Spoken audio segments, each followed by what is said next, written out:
ನೀವು ಮನಸಾರೆ ಪ್ರೀತಿಸುವವರು ಬೇಕು ಅಂತನೇ ನಿಮ್ಮಿಂದ ದೂರ ಅಂತಿದ್ರೆ ಇವು ಒಂದು ಕೆಲಸನ್ನ ತಪ್ಪದೇ ಮಾಡಿ. ಆ ಕೆಲಸ ಯಾವುದು ಅಂದ್ರೆ ನಿಮ್ಮಿಂದ ಅವರು ದೂರಾಗ್ತಾ ಇದ್ರೆ, ಅಂತಹ ಸಂದೇಹ ನಿಮ್ಮಲ್ಲಿ ಮೂಡ್ತಾ ಇದ್ರೆ ತಕ್ಷಣವೇ ನೀವು ಅವರನ್ನು ನಿರ್ಲಕ್ಷಿಸೋದನ್ನ ಕಲಿರೆ. ಅವರಿಗೆ ಫೋನ್ ಕಾಲ್ ಆಗಲಿ, ಮೆಸೇಜಸ್ ಆಗಲಿ ಅಥವಾ ಯಾವುದೇ ಸಂದೇಶಗಳನ್ನಾಗಲಿ ಕೊಡೋದನ್ನ ಮಾಡಬೇಡಿ. ಇದರಿಂದ ಏನಾಗುತ್ತೆ ಅಂದ್ರೆ ನಿಮ್ಮ ಬಗ್ಗೆ ಅವರಿಗೆ ಇರುವ ಕಾಳಜಿ ಎಷ್ಟು ಅಂತರ ನಿಮ್ಮ ತೋರಿಸಿಕೊಡುತ್ತೆ. ಒಂದು ವೇಳೆ ಅವರು ನಿಮ್ಮನ್ನ ನಿಜವಾಗಿ ಪ್ರೀತಿಸ್ತಾ ಇದ್ರೆ ಅವರು ನಿಮ್ಮನ್ನ ಬಿಟ್ಟು ಎಲ್ಲೂ ಹೋಗಲ್ಲ. ನೀವು ಸುಮ್ಮನೆ ಇದ್ರೂ ನಿಮ್ಮನ್ನ ಹುಡುಕೊಂಡು ಅವರು ಬಂದೇ ಬರ್ತಾರೆ. ಪ್ರೀತಿ ಎಂತವರನ್ನ ಬೇಕಾದರೂ ಬದಲಾವಣೆ ಮಾಡುತ್ತೆ ಅಂತಾರೆ. ಅದೆಲ್ಲ ಸುಡು. ದುಬ್ಬು ಮುದ್ದು ಆಸ್ತಿ ಎಂತವರನ್ನು ಕೂಡ ಬೇಕಾದರೂ ಬದಲಾವಣೆ ಮಾಡುತ್ತೆ. ನಮ್ಮ ಮುಖದಲ್ಲಿ ಎಷ್ಟು ನಗುವಿರಬೇಕಾದರೆ ನಮ್ಮನ್ನ ಹುಡುಕಿ ಬರುವ ಕಷ್ಟಗಳು ಸಹ ತಪ್ಪು ವಿಳಾಸಕ್ಕೆ ಬಂದು ಏನೋ ಅಂತ ತಿರುಗುವಬೇಕು.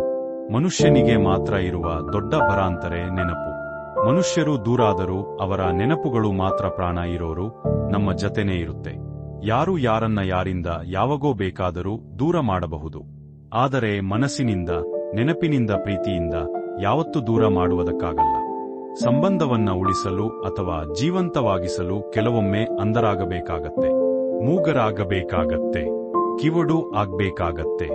ಎಲ್ಲೂ ಬದಗಿನ ಮೆಂಬದಿಗಾಗಿ ಅನ್ನೋದನ್ನು ಮರಿಬಿಡಿ. ನಾವು ಯಾವತ್ತು ದೀಪವು ಆರಬಾರದು ಎಂಬನ ನಮ್ಮ ಕೈಗಳನ್ನ ಅಡ್ಡೈಟ್ಟು ರಕ್ಷಣೆ ಮಾಡ್ತೀವೋ, ನಿಜಕ್ಕೂ ಅದೇ ದೀಪ ನಮ್ಮ ಕೈಗಳನ್ನ ಸುಡುತ್ತೆ. ಕೆಲವ ಚಂದ್ರು ಕೂಡ ಅದೇ ತರಹ ನಾವು ಅವರ ಮೇಲೆ ಎಷ್ಟು ಪ್ರೀತಿ ತೋರಿಸಿದ್ರು ಸಮಯ ಬಂದಾಗ ಅವರು ತಮ್ಮ ಬುದ್ಧಿಯನ್ನು ತೋರಿಸಿದೇ ಬಿಡುತ್ತಾರೆ. ಪ್ರೀತಿ ಎಂದರೆ ಒಂದು ಹೆಣ್ಣಿನ ಮೇಲೆ ಆಕರ್ಷಣೆಯಲ್ಲ, ಅವಳ ಸೌಂದರ್ಯ ನೋಡಿ ಉಕ್ಕಿ ಬರುವ ಭಾವನೆಗಳು ಅಲ್ಲ. ನಂಬಿದ ಅವಳನ್ನ ಅವಳ ಸೌಂದರ್ಯ ಮಿಸಿದ್ರು ವಯಸ್ಸು ಏರಿದಾಗ್ಲೂ ಅವಳನ್ನ ಕಣ್ಣರೆಪ್ಪೆಂತೆ ಕಾಪಾಡಿಕೊಳ್ಳೋದೇ ನಿಜವಾದ ಪ್ರೀತಿ. ತಂತಿ ಹರಿದ ವೀಣೆಯಿಂದ ಸಂಗೀತ ನಡೆಸುವ ಸಾಹಸವನ್ನು ಮಾಡಬೇಡಿ. ರಾತ್ರಿಯಲ್ಲಿ ಮಳೆ ನೀರನ್ನ ಹಿಡಿಯುವ ಜಾಣ್ಮೆಯನ್ನು ತೋರಬೇಡಿ. ಜೀವದಲ್ಲಿ ಶ್ವಾಸ ಮತ್ತು ವಿಶ್ವಾಸ ಒಂದು ರೀತಿಯ ಪ್ರಾಮುಖ್ಯತೆಯನ್ನೇ ಪಡೆದಿವೆ. ಶ್ವಾಸ ನಿಂದ್ರೆ ಜೀವನ ಕೊನೆಯಾಗತ್ತೆ, ವಿಶ್ವಾಸ ನಿಂದ್ರೆ ಸಂಬಂಧ ಕೊನೆಯಾಗತ್ತೆ. ಪ್ರಯತ್ನಯ ಬುದು ಬೀಜದಾಗಿ ಬಿತ್ತುತ್ತಲೇ ಇರಿ. ಜಿಗುಳಿದರೆ ಮರವಾಗಲಿ, ಇಲ್ಲವಂದರೆ ಮಣ್ಣಿಗೆ ಗೊಬ್ಬರವಾಗಲಿ.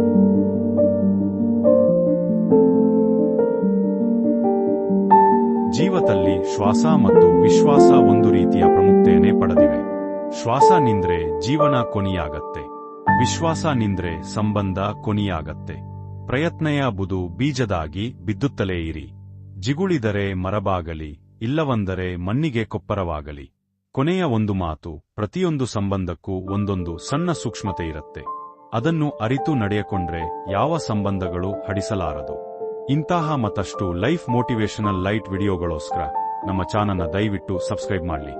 ನಮಸ್ಕಾರ. ಇಲ್ಟಕ್ಕೂ ಒಳ